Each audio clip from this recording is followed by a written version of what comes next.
Hello, welcome to the Hawthorn Cottage-Craft Podcast. Today is Friday the 31st of August 2018. I'm Kate. You can find me on Instagram as Kate_Hawthorn_Cottage_Craft, on Ravelry as ARunnerBean, and we have a Ravelry group for the podcast called the Hawthorn Cottage-Craft Podcast. Welcome if you're a new viewer, and welcome back if you're a returning viewer. I hope you like what you see, and if you do, please feel free to subscribe and to like this video.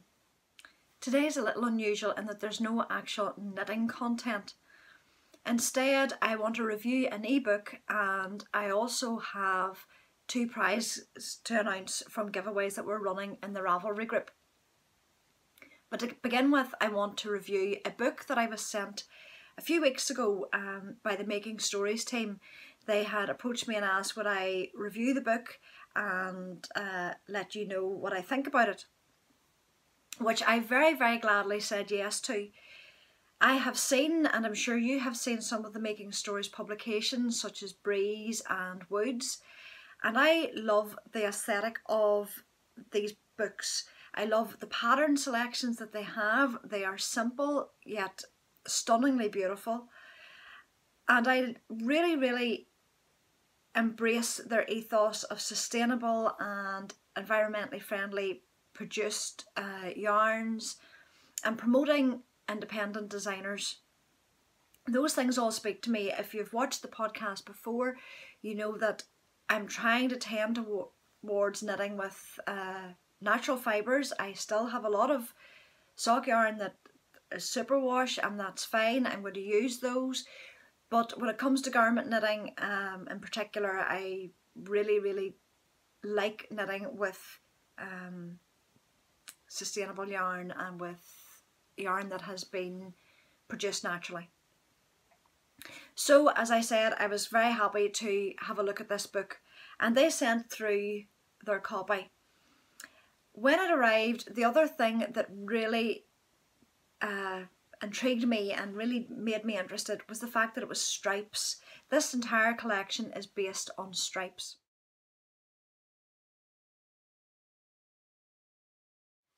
The reason that this intrigued me is that stripes can really divide people when it comes to fashion and what they wear. I know that for many years I was very overweight, and I avoided stripes because people told me that they didn't suit someone who was heavier, and I really did avoid them. I also had a top when I was pregnant with my first child that was striped, and it really didn't, well, it put me off stripes for a long time. So I was intrigued to see if this publication would change my mind about stripes. When I got the book, I was stunned by its beauty. It is a beautiful publication. It is an ebook form, but the photography in it is beautiful, and it shows a real diversity in the concept of stripes, which is what I wanted to see. There are 8 designs in total within the book. There's one shawl, 2 short sleeveless tops, and there are 5 sweaters. There are certainly some of the traditional striped sweaters.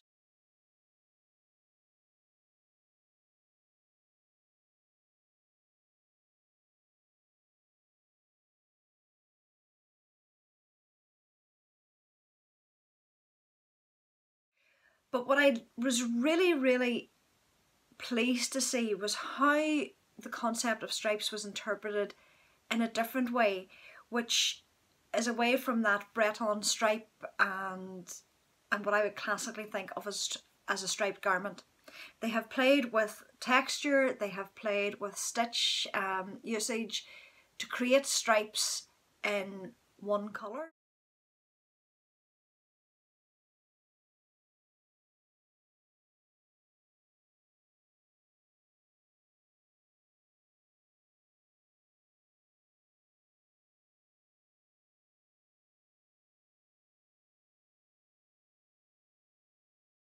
This pattern, Pa by Sally Nordland, I think is my favourite amongst the entire collection.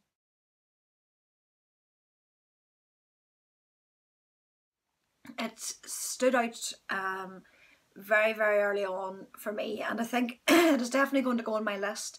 I love the way they have used texture and stitch pattern and definition within the side panels to create the illusion of stripes without using any other colours. It's a single colour garment, and for me that's the bit that has appealed to me most, as I said, within this collection, is the fact that they have gone away and really interpreted stripes in so many different ways.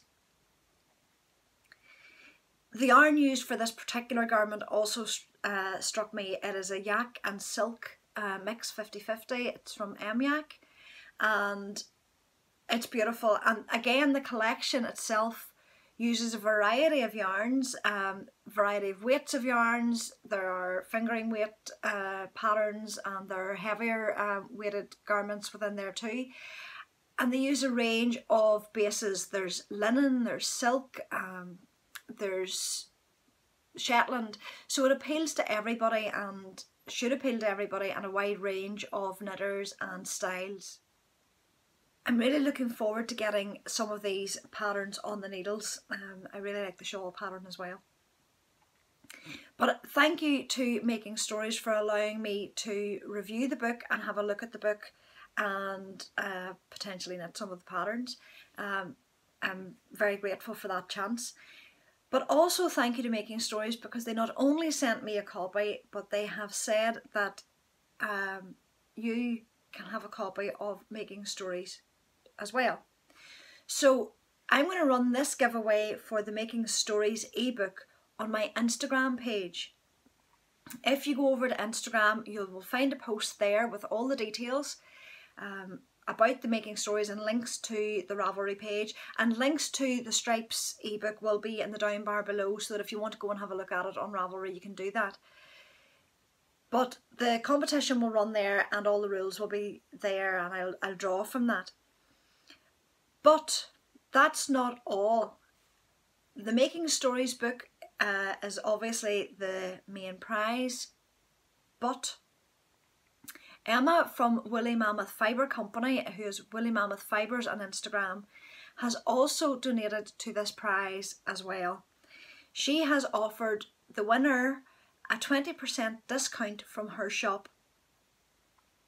And I think this is a fabulous opportunity. If you have watched previous podcasts of mine, you will see that I have knit with her yarn. I knit my Parisian Dreams sweater from Woolly Mammoth Fibres, and she again is very much behind the ethos of sustainable, local, environmentally friendly yarn, and she naturally dyes all her yarn, and as I said, it is stunning and a very, very valuable part of this prize, and thank you, Emma, for contributing that. So to win the Making Stories ebook and the 20% discount from Woolly Mammoth Fibres, hop over to my Instagram page and there you'll find all the details, and good luck for that. Before I go, I want to draw for the 2 giveaways that were in the Ravelry group. Hannah from Yarnia Designs had very kindly donated her cottage garden socks pattern. I'll link the pattern below in the down bar so that you can go and have a look at the pattern. It's beautiful. And I asked the question, what is your go-to knitting pattern or form of knitting? I keep socks always in the car, but I suppose my favourite knitting is sweaters, but socks are always on the go. We had 72 entries, and the winner was number 17, who is Cass Loves to Knit, and that is Cassie from Stratford in Ontario, and like myself, she loves her sweater knitting. So congratulations, Cassie. I'll let Hannah know and she will pass on that pattern to you. The Yarn Folk giveaway was the other giveaway, and it was to celebrate the Yarn Folk Festival of Wool, which was in Whitehead in County Antrim at the beginning of August. I had attended that, and again this year it was a great success, and I'd picked up a couple of bits and pieces at it. I had got this beautiful Eve Chambers textiles. It's a 75% merino, 25 nylon, naturally dyed yarn called Oil Slick. sock yarn, and I had picked up the little sock stitch markers from Yarnistry, and I linked both those shops in the down bar. So I picked those up, and I had asked you to comment in the thread on the Ravelry group about what your highlight was from the last month. We had 102 entries, and the winner was number 75, Pink Magic, Tracy, who is from Norway. Congratulations, Tracy. And her highlight was a staycation. There was family illness, and they got some good news from that, and she had some time to craft, which made her incredibly happy. So Tracy, congratulations. If you send me a message on Ravelry with your address, and I'll get that popped into the post for you. So now that summer is over, and in my world autumn has officially started. School has almost started. They were in a few days this week, then they had a couple of days off again, and they're in again now full time on Monday. Now that that has occurred and the routine will be hopefully back to normal, I will get a chance to podcast, and I would hope to get an episode up next week. So until then, enjoy your knitting, and I'll talk to you soon.